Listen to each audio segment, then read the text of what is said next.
Good morning, ladies and gentlemen. This is Nargis Zahra with a new episode of Old Theatre with New Players. And today I have with me Mr. Todd Shea, CEO of Comprehensive Disaster Response Services. And he's been active in Pakistan for humanitarian development and some exciting and much needed work on ground in collaboration with different governmental departments for last 15 years.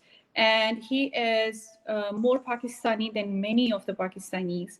And not only this, his organization has been involved with some, on ground work, I would say hands-on help with different governments in 3 earthquakes, 2 tsunamis, and 6 hurricanes, and then 1 typhoon, 1 heat emergency, and 5 major floods.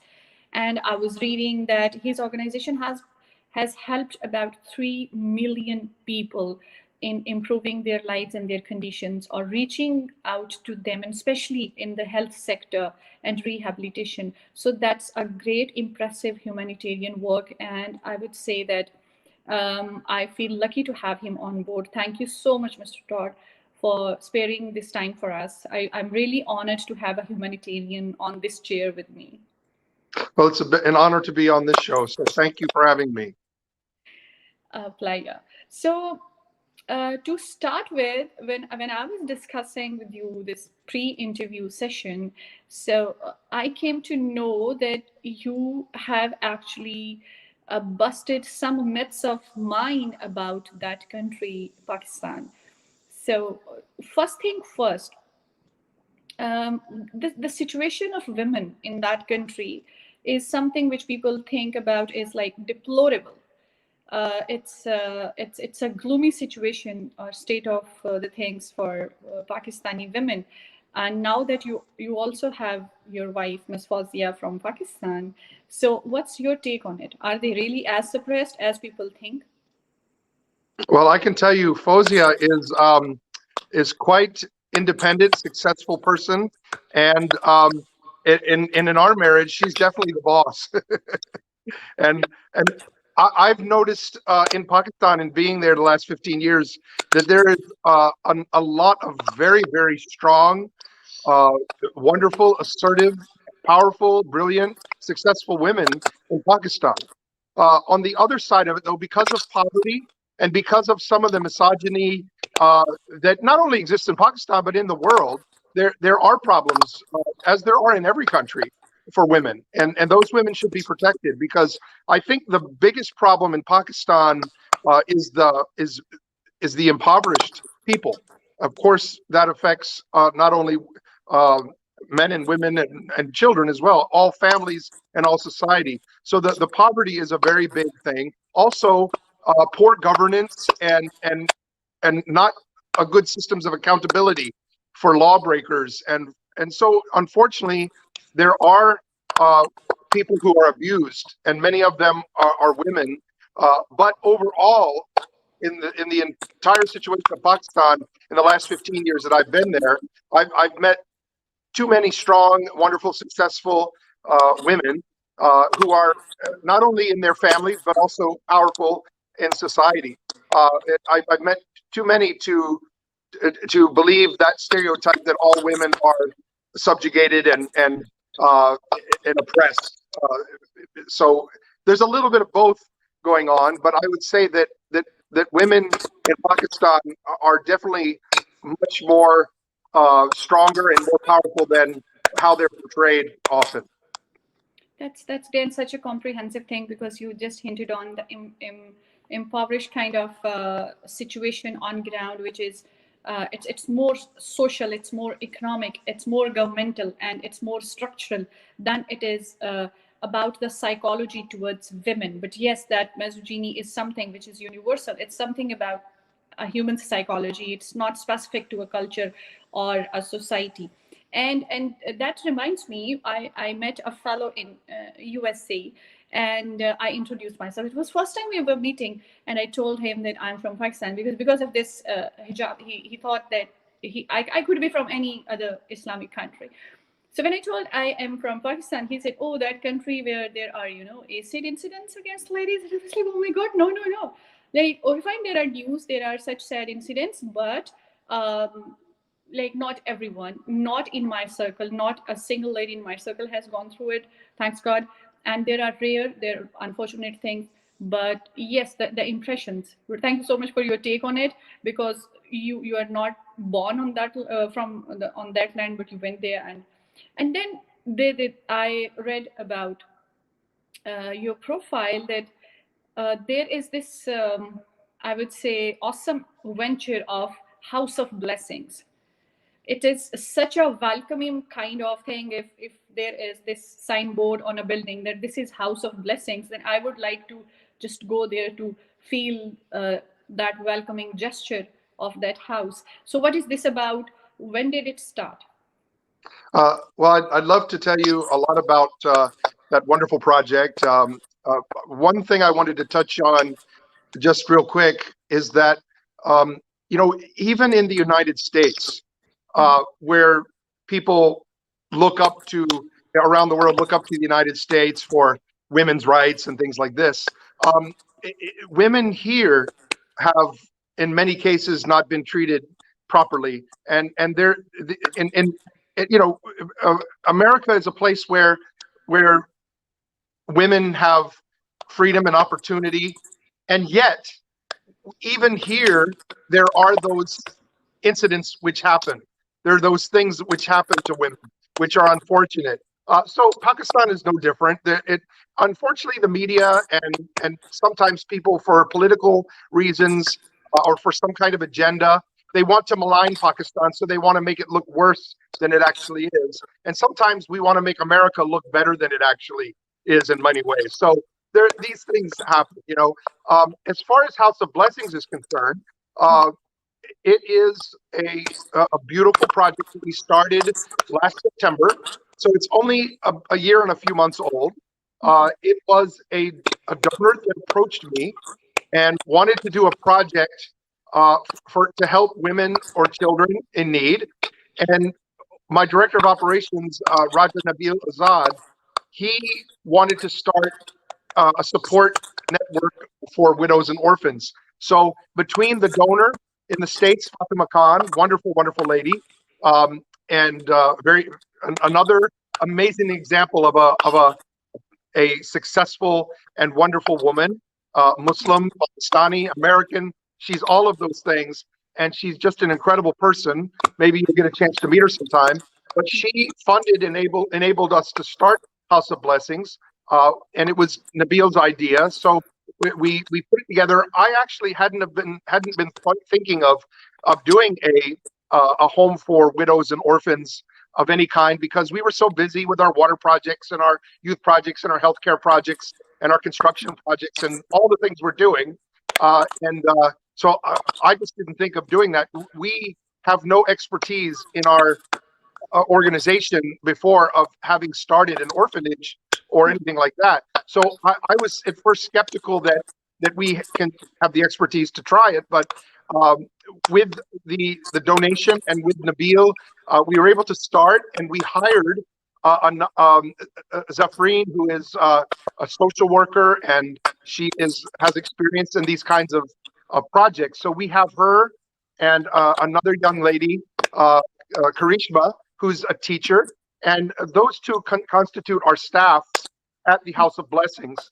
And what we have there is we have 4 mothers and their children. There's about 20 children, and another family is coming in, but we delayed it a bit because of COVID-19. So it's a small setting. It's not this giant institution. It's a home, and the ladies and the children are there.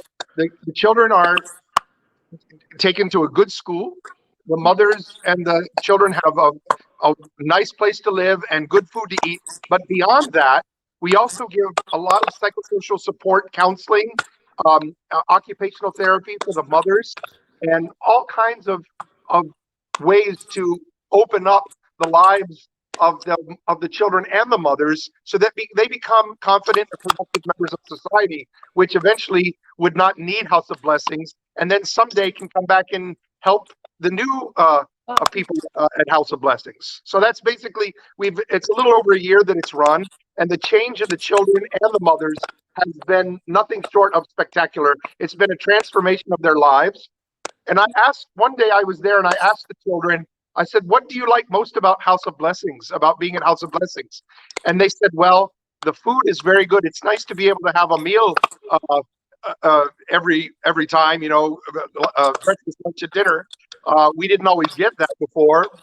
But they said the number one thing was that their mothers, the peace of mind and the happiness and the joy and the lack of tension in their mothers was something that was the most favorite thing about them, having lived in House of Blessings in the last year or so. That's such a great thing, because I can so relate to it. When I was just listening to you, I was recalling once a mother said to me, a mother who was fighting cancer, and she was so attentive to her kids and trying to look her best, happiest when her kids were around. And obviously, everyone who has seen a cancer patient, they are going through a lot of pain. There are different phases. So she said, a mother can be a universe to a child. Weaken a mother and the child is weakened. So I want to be at my best whenever my children are around. So yes, if mothers are strong and happy, the children, they start getting those vibes. So what I have liked about this House of Blessing, yes, like you guys are working on counseling, so it addresses emotional health, and as a counselor, it's of my personal interest, because if a person is emotionally grounded, he or she can have hopes and ambitions and goals and can start every day as the best in their life. And secondly, you said occupational therapy. That is what I think the females from underserved background, I would say, they require. If they are economically independent, it changes their social psychology. I think it changes their body language also. And this seems a little gesture, but having the warmth, you know, through food and good food, that is such a gesture. So I'm sure those kids, those 20 kids and those mothers under House of Blessings, they feel at home. So my next question is about occupational therapy. Would you just dilate a bit more upon it? Have you guys like I would say connected with some entrepreneurial training or some vocational training, or are they going to be independent economically, or what kind of work is being done as per occupational therapy of these ladies? Sure. Well, these ladies, they came from extremely situations of extreme poverty. So, and not only poverty, but um, most of them lost their husbands. Their husbands died, and or in I think in one case, the husband was addicted to drugs, Yeah. and you know, it was just a very. They came from a very terrible situation economically, and emotionally, and in every possible way, and so they were really suffering. So now they're in a situation where they have their needs met and taken care of, and their children are going to good schools. So of course they're very happy. But as you mentioned, the occupational therapy right now, they are, of course, many of them knew how to cook to some extent already, but they have been getting experienced chefs to teach them how to cook in ways that they can uh, start a business Yes. with that cooking. We haven't started it yet, but we are planning to start making food for the surrounding area and delivering it. So having a food delivery service. The other thing is that we have sewing machines that they learn how to do the sewing and the embroidery and these kinds of things. And then also we have a computer lab at the facility, so that we teach the children as well and the mothers how to use the computer. So in these three ways, and with the counseling that they're getting, the emotional therapy they're getting, we're giving them some building blocks of how to eventually start their own business, get a job. So they're also getting coaching in ways to behave in the workplace, and do's and don'ts, and little tips that you know anybody who's successful can give somebody who's never had a job before, of how customer service works and how to deal with your fellow employees and your boss and these kinds of things. So this is the kind of work that we're doing with. So that's kind of an occupational finishing school, a finishing touch, and the grooming to their personalities also. And I have observed that at such kind of places, when organizational is, organizational structure is dealing with them in a vertical manner, there is an other sisterhood created horizontally. Means the way these families and 20 kids and their mothers are living under this roof, I'm sure they are going to be connected for whole of their lives, because they will live like a family, get independence, and be grounded. So is there any goal or idea or aim to expand this to any other place? Because I have realized from what you just told that there is only one place of this House of Blessings, and do you want to have or aim to have more houses of blessings for more people? Sure. Well, we've done this since September of 2019. And now that it's been over a year, what we have decided to do is take that first year of operations and whatever we've done, whatever our success has been, and go to donors who may want to help us replicate that and have more House of Blessings around the country in different places. It is, and there's areas all over Pakistan that need such homes. There's more people than we could ever imagine serving, but we want to start somewhere and grow. So we definitely want any donors out there that want to involve themselves in this type of project. We would love to be able to expand, and of course that's going to take funding in order to do that. But what we have is that first year to show people that this is what we've accomplished, and if you want to accomplish this somewhere else, then let's go for it. Because the amazing thing is that several of the children that are at House of Blessings have been. One of the young ladies just got admission into a very prominent girls' college, and many of them are in the top positions of their class, 1, 2, 3, or 4. And so this is proof that these kids who were suffering before and were not able really to avail themselves of proper education, once they are given the right environment and the right guidance and the right living situation, they're able to excel. Children in Pakistan are brilliant, and it's not any. There's no shortage of brilliance, but sometimes there's shortage of the right situation and opportunity for the children to excel. So we have proven with these these children who were in a very difficult, unstable environment, very poor, not living in a good place, not being in a good place economically or situationally. Once we put them in a great place that has all of the bases covered, they're able to thrive. And that's what's happening. No, that's great. That's great. And if I can humbly suggest that the House of Blessings should look towards Balochistan, because the GDPs and the poverty indicators there are in need of such, even the little place, but such place where they can be taken care of as per their health and education. And we work in Balochistan. We have about, I haven't, my last count might even be more by now. We've done about 350 water projects all over Pakistan, and about a third of them have been in Balochistan. So around 100 or so, I think. So we do have our teams in Balochistan and places like Jafarabad, Gandaka, Nasirabad, and we would love to open up a House of Blessings, or 2 or 3 in Balochistan, depending on the funds, and if we have donors that step forward who can fund the basic expenses, then we can do these. Yes, I hope the donors who are interested in Balochistan may watch it, and because it's really, I think, required more than any other place. Though that means in a country of 200 million, it's really difficult to decide. And that takes me to a point that there is another myth. Just correct me if I'm wrong. The myth is that Pakistani nation is in need of a lot of money and grant and aid and loan from international sponsors and donors in the government.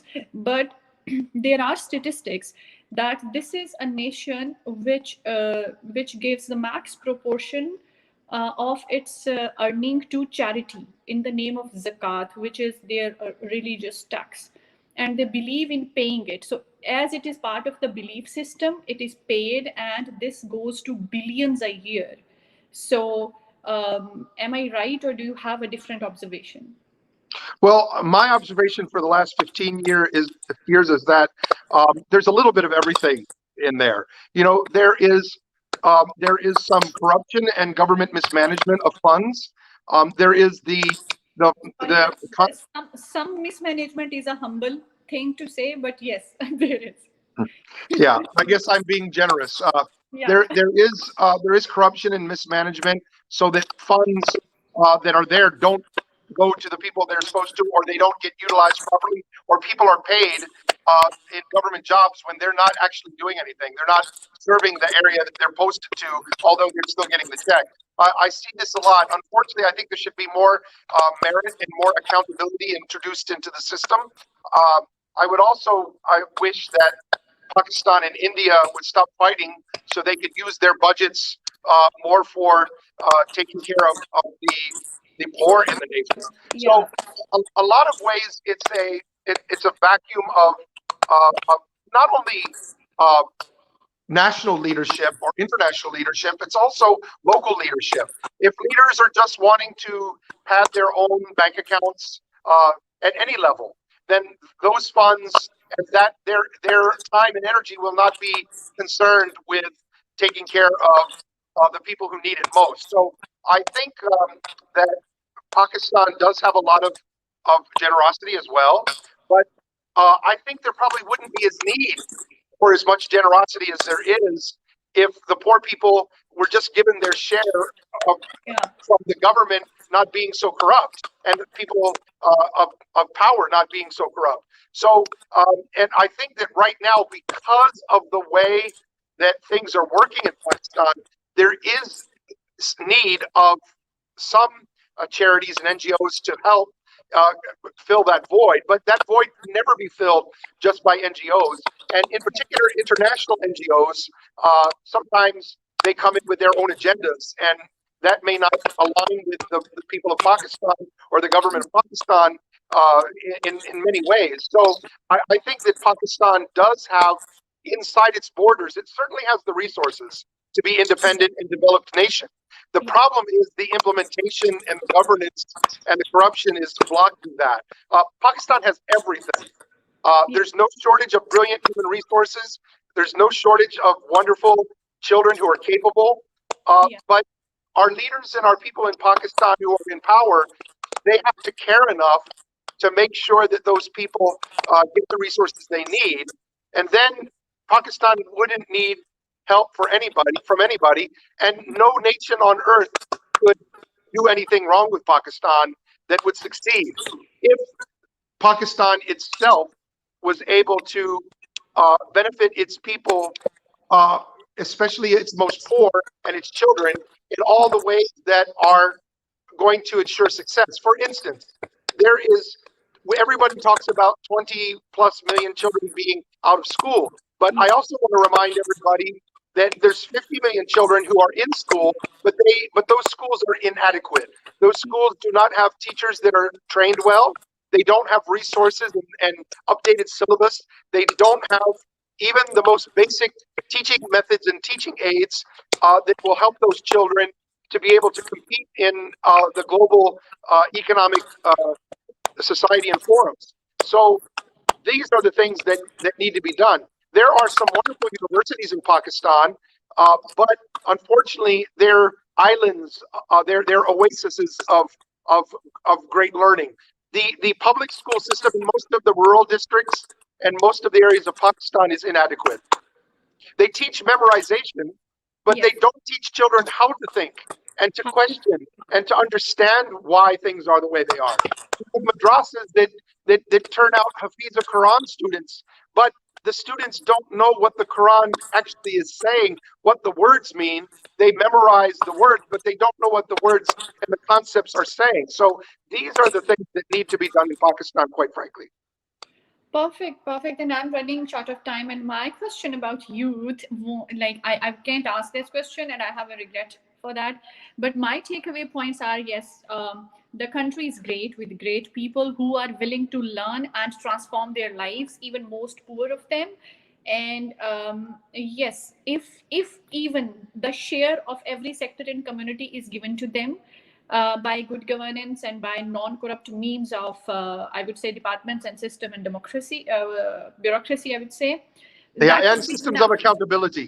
Yeah, that would be enough. So accountability would be enough at every level. And then, yes, incompetence. The people are getting, salaries and all the allowances from the government, but they don't means have capability to own that post. So thank you so much. It's so very comprehensive. There are so many takeaway points, but education, health, and capacitating. And I loved that terminology, which is occupational therapy, because it is so comprehensive and takes in everything. Thank you so much. It was great having you. And I would love to connect sometime once again for more questions, because as I said, that the youth part of your organizational work is still something that I'm regretting leaving here, but that's something I would like to dig in back. Thank you so much. Have a great day. Bye bye. Thank you, and I'd be happy to and honored to join you anytime. Thank you.